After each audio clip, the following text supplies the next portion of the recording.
to walk to restaurants, to be just a few minutes from my office in downtown. It's very friendly. Montrose to me has been a place where I feel welcomed, where I feel like I'm not imposing on anyone. I don't have to be something that I'm not. Plus the fact that I always thought Montrose was colorful and fun.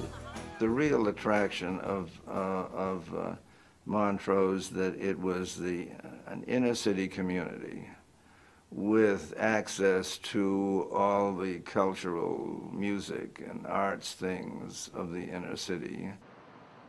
Bordering to the south of Montrose are Rice University and Houston's Museum District. Today, most of the grand homes on Montrose Boulevard have been converted to businesses or replaced with apartment buildings. I never looked at it as to what it looked like. It was what it felt like, and the comfort value, and the people that I met here and that lived here were so friendly. And so if it's a physical thing, I really can't tell you.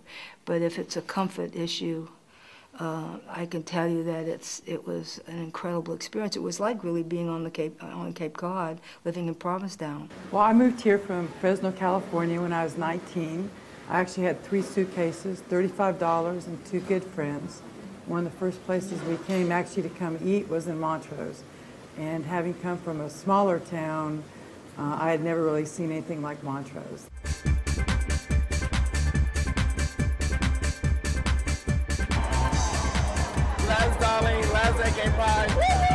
You're coming from some little town in West Texas or some little town in the middle of nowhere, somewhere else in the country, and you've never met another gay person, and you've never found a place that was safe to be out.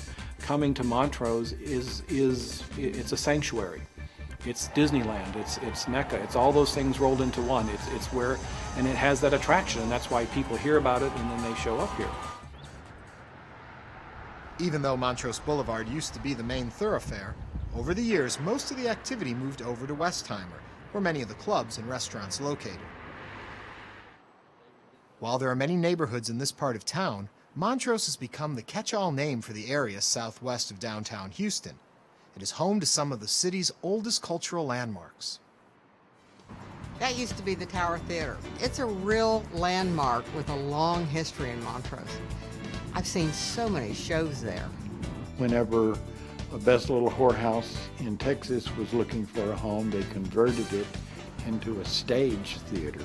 And they had, what, a 3-year run. God, what a great place. Saw Bette Midler there twice when she was just becoming famous. Lily Tomlin live on stage.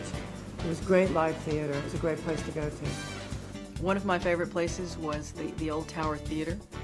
And it just killed me when it became a video store. You could find everything in Montrose, and people really were walking on the streets at night, going from a gallery or a little club to a restaurant. Cody's was the jazz nightclub. It was on the top of the building at the corner of Hawthorne and Montrose. It was the place where, of course, you had a view of the city, unbelievable view of the city.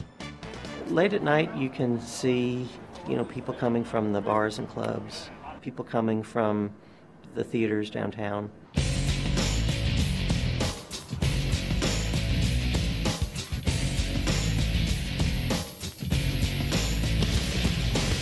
Dan Martin is a tattoo artist with a successful business in Montrose. I tattooed a doctor just last week. I've tattooed one of my clients that I just started again as a therapist. I've done physical therapists. I've done all sorts of people. And I don't think I've tattooed a lawyer yet. One of the things that I always liked about Montrose is I think there was a rich mix of people. The annual Greek Festival has been held the first week of October for more than 40 years.